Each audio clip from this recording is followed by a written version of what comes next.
Video games just aren't for me. I thought that for a long time. I saw the fast paced, insane combos my brother was doing in Smash Bros. As a kid and thought, that's cool, but I don't see the appeal for me. For me, entertainment growing up was a world built on comic books.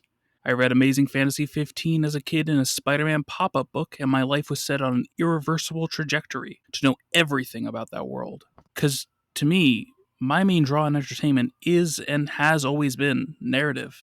The games I did play growing up were mostly narrative less, or had ones only there to prop up the gameplay as makeup. So I thought, video games just aren't for me. Nowadays, with the rise of actually good video game adaptations like The Last of Us, Fallout, and Arcane, people are more aware of the narrative and storytelling muscles of the video game world, if through the lens of another medium.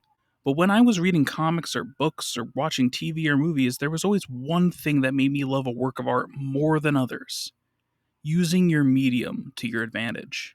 When Animal Man trapped a villain inside of a comic book panel, I was floored by the potential of using art in a new way to tell a story sequentially and then breaking it for effect. When House of Leaves had me flipping through the entire book, sometimes turning it in circles or upside down to grasp hidden meanings, I was shocked by how words could craft such an intricate puzzle box. When the Grand Budapest Hotel switched aspect ratios to tell me which time period it was in, it opened my mind to all the incredible possibilities of that medium and no other. So, of course, what finally drew me into video games was narrative, and ways that narrative could be done only in video games. I got a laptop for college in 2019 and decided to get some games for it. Why not? I thought. Need to have some fun with this thing somehow. The games I played, some of which I'll discuss later, convinced me to splurge on a PS4 for my birthday in the coming March of 2020. And if you know anything about the March of 2020, you know I bought that at the perfect time because I wasn't going outside anytime soon. I was trapped indoors, home from college, which was too much at the time to deal with nothing to do but play games. And play games I did. In the following 5 years since the pandemic, I've undergone a crash course on video game culture and history, and I met so many new friends and people because of it. But what really cemented my newfound love for this medium at the end of the day was the same it was for any medium: storytelling and using your medium to your advantage. So, I wanted to take this opportunity to talk about the unique ways video games use their medium to shape their stories through my story of how I discovered this art form I had previously declared was off limits. Something I learned very quickly in my video game journey was that while many of the rules of storytelling for, say, film or written stories still apply, others very much don't, and there are new rules altogether. For some games, like the original Resident Evil, the camera is always fixed, creating artistic control over what is and isn't shown, like a film. But those games are few and far in between, as increasingly over the history of video games, control over the camera of the game is given to the player, with perhaps some scripted cinematic moments where you just watch the action unfold. However, it's those completely player controlled moments, sometimes spanning entire games like Half Life or Portal, that undoubtedly stick with me more.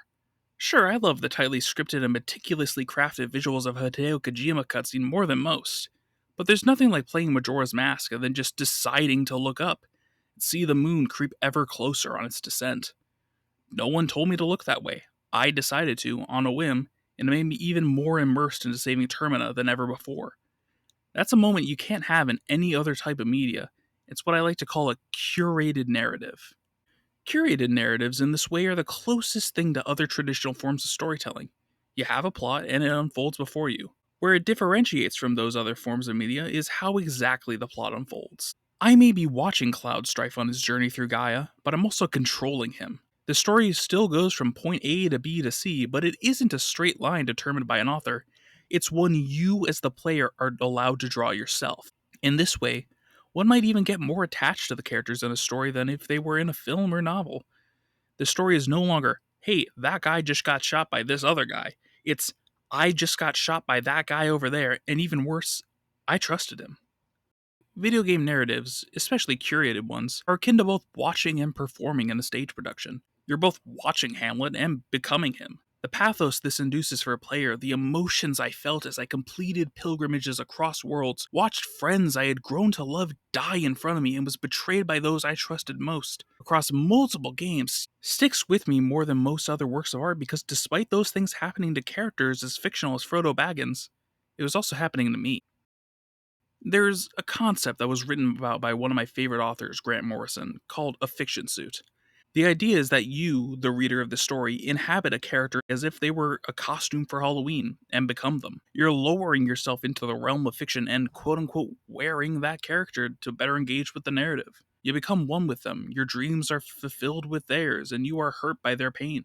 Through this resonance, the story becomes real around you and you can appreciate it more from your own form of magic.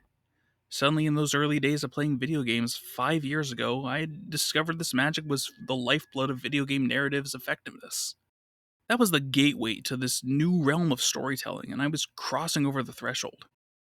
What I would discover next as I entered the world of video game storytelling was something that this medium could excel at even more: choice. What I'm going to term an evolving narrative is, in essence, the next step up from a curated narrative. In a curated narrative, you fully become a character in the story, doing as they would. You have autonomy, but you still must do as the character would in order to progress the predetermined story.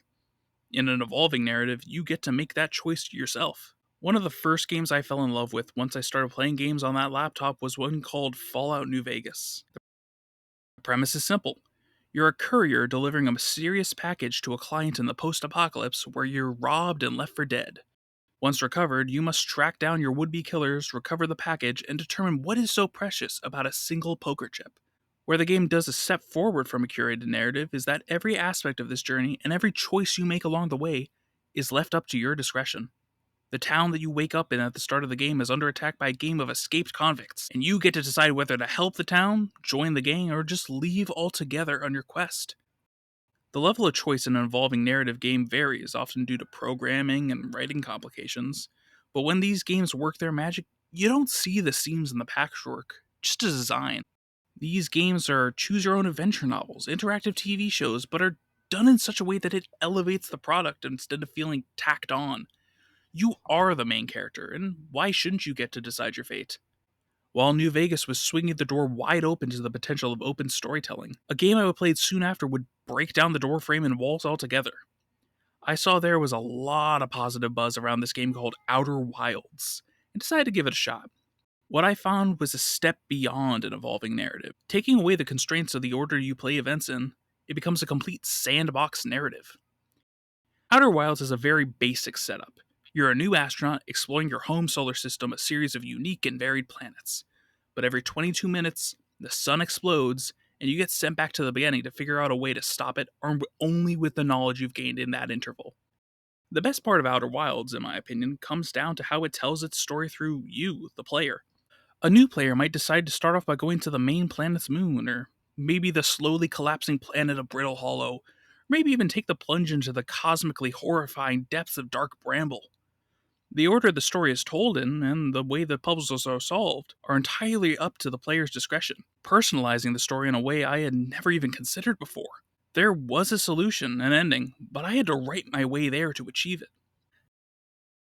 Time passed, and I started hearing more and more buzz about a game, this time a hell of a lot of it.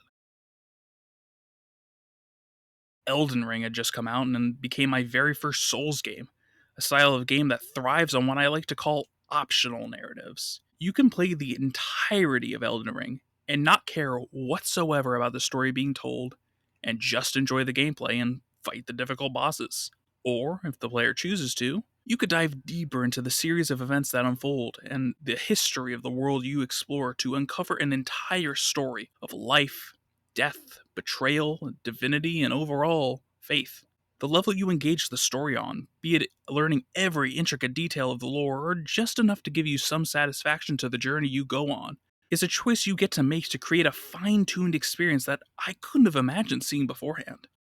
By now, I was a fully indoctrinated gamer, committing to this new world I had discovered. But what are the worlds I had left behind? Those of the written page or the silver screen? Could they be incorporated into this experience in a compelling way? My answer came in the form of my first real anticipated release. In 2020, I played Remedy Entertainment's Alan Wake and Control. It was introduced to their connected universe. As Alan Wake Remastered was released, I could feel the hype building around the inevitable sequel. When it was announced and in the lead up to his debut, I obsessively followed every detail of Alan Wake 2's existence. Since release, it has become my current favorite game of all time by doing exactly what I loved about fiction from the beginning, using its medium to its advantage. But Wake 2 went above and beyond that by utilizing other mediums as well.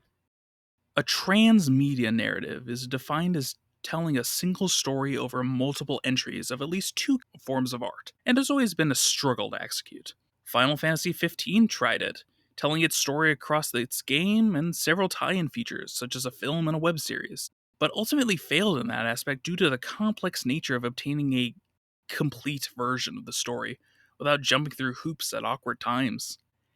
Alan Wake 2 circumvents this issue altogether by placing all of its supplemental material within the game itself. Players experiencing Alan Wake 2 will not only go about a survival horror game, but also in game read poems, a novel, listen to an album, watch a film, and perform in a musical. All of these aspects are accessible within the game's narrative game space, combining the best aspects of all the mediums I had adored before within the new one I had just fallen in love with. And that's really why I started making this, because of the journey I had gone on. Video games just aren't for me. I'm very glad I challenged that statement because it paid off in spades. I've met some of my closest friends because I decided to try out this medium and bond with others over it, and experience some of my new favorite works of art. Because that's what video games are in essence, interactive art. My experience with this medium has made it clear to me just how important it is to get out of your comfort zone and try new things, because you never know how it's going to turn out. About a year ago, almost 4 years into this journey, I decided to try and rank every game I had gone through in this adventure with. It's definitely not an easy process, and objectively quantifying the subjective is a loser's game. But doing it helps me rationalize my thoughts on a game after completing it. I liked this more than this, certainly, but overall it felt just short of this. Or maybe even, this game spoke to me in ways others didn't. There are the occasional funny rankings. Halo 3 sits blasphemously at number 79 as of writing this script because I never got to experience the multiplayer in its heyday and only the campaign. But it's something I recommend trying out, maybe just as an experiment, to help give your thoughts more weight. So before I go, here's my current top 30 games I've ranked on this trip through a medium that, as it turns out, was just right for me.